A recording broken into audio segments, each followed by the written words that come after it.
বন্যপ্রাণী পাচার এবং বাণিজ্যের বিরুদ্ধে অভিযানে নেমে বড়সড় সাফল্য পেল বন দপ্তর ও স্বেচ্ছাসেবী সংস্থার SPOAR। রবিবার ভোরবেলা হলদিবাড়িতে অবৈধ কচ্ছপের মাংস বিক্রি করতে গিয়ে গ্রেফতার এক। এদিন গোপন সূত্রে খবর পেয়ে স্পোরের সদস্যদের সহযোগিতায় হলদিবাড়ির কানাপাড়া এলাকায় অভিযান চালায় বন দপ্তরের কোচবিহার ডিভিশন। কানাপাড়া এলাকা থেকে এক ব্যক্তিকে হাতে নাতে কচ্ছপের মাংস বিক্রি করতে গিয়ে আটক করা হয়। পরবর্তীতে বন দপ্তর তাকে গ্রেফতার করে এবং আইনানুগ ব্যবস্থা গ্রহণ করে। গ্রেফতার হওয়ার ব্যক্তির নাম ভাগ্যধর রায়। তিনি হলদিবাড়ি ব্লকের কানাপাড়া এলাকার বাসিন্দা। বন দপ্তর সূত্রে জানা গেছে, ধৃত ব্যক্তিকে জিজ্ঞাসাবাদ করে এই চক্রের সঙ্গে জড়িত অন্যান্য ব্যক্তি, কচ্ছপ সংগ্রহের উৎস এবং সম্ভাব্য ক্রেতাদের চিহ্নিত করার লক্ষ্যে তদন্ত শুরু হয়েছে।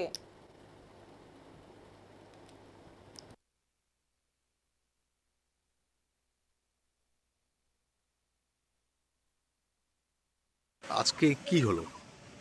আজকে আমরা স্পোর এবং কোচবিহার ডিভিশনের MPV রেঞ্জ যৌথভাবে অভিযান চালাই। আমাদের কাছে মানে প্রিভিয়াস ইন্টেল ছিল আর কি, যে আমরা খবর পেয়েছিলাম কানাপাড়া এলাকায় দীর্ঘদিন ধরে হলদিবাড়িতে কচ্ছপ চলছে। তো স্পেসিফিক খবর ছিল আমাদের কাছে, সেই অনুযায়ী আমরা আজকে সকালে অভিযান চালিয়ে এক ব্যক্তিকে কচ্ছপ সহকারে গ্রেপ্তার করা হয়েছে। কি নাম? MPV রেঞ্জ গ্রেপ্তার করেছে। ওই ব্যক্তির নাম কি? ওই ব্যক্তির নাম ভাগ্যধর রায়। কোথা থেকে হচ্ছে এটা? এটা কানাপাড়া থেকে হয়েছে। আচ্ছা, বলছিলাম এই যে লোকাল যে বন দপ্তর রয়েছে তারা কি ছিল? না, আমাদের লোকাল বিটকে জানানো হয়নি এই বিষয়টা। অ্যাকচুয়ালি এটা মানে স্পোর এবং কোচবিহার ডিভিশনের একটা যৌথ অভিযান ছিল। তো স্পোরের এক্সিকিউটিভ কমিটি এবং কোচবিহার ডিভিশনের যারা আধিকারিক আছেন, বন দপ্তরের যারা আধিকারিক আছেন, তারা সিদ্ধান্ত যেটা নিয়েছেন সেভাবেই হয়েছে আর কি। ওনারা যেটা মনে করেছেন সেভাবেই হয়েছে।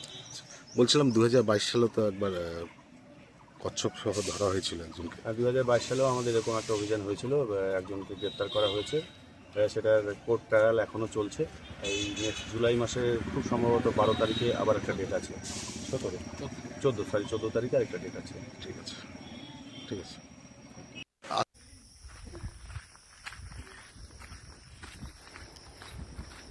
হলদিবাড়ি মেখলিগঞ্জ এই এলাকা, এখানে বেশ অনেকদিন থেকেই আমাদের কাছে খবর আছে। বছর তিনেক আগে আমরা অন্য একটা এরকম অপারেশন করে একজনকে অ্যারেস্টও করা হয়েছিল, বন দপ্তর সঙ্গে ছিল। খবর আছে এখানে কচ্ছপ নিয়ে এসে কেটে কেটে বিক্রি করা হয় বারবার। এরকমই একটা খবরের উপর ভিত্তি করে কালকে আমাদের টিম, আমাদের এখানে লোকাল যারা আছে তারা সক্রিয়ভাবে এখানে প্রথম থেকেই ছিল। কালকে আমাদের বাইরের আরও কয়েকজন সদস্য এসে গোটা এলাকা রেকি করে গিয়েছিল।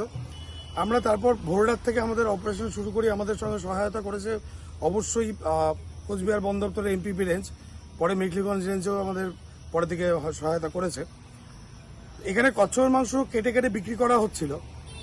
সেই রকম একজন বিক্রেতাকে ধরা গেছে, সঙ্গে বেশ কয়েক কেজি মাংস উদ্ধার, কাটা মাংস পাওয়া গেছে ওনার কাছে।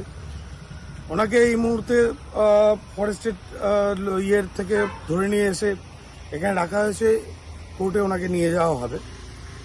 প্রথমত যেই কচ্ছপটা পাওয়া গেছে এখানে, সেটা ওয়াইল্ড লাইফ প্রোটেকশন অ্যাক্টের শিডিউল 1 অ্যানিমেল, মানে একটা বাঘ, হাতি যতখানি গুরুত্ব, এই কচ্ছপের ততটাই গুরুত্ব আমাদের বায়োডাইভার্সিটির জন্য, আমাদের দেশের জন্য।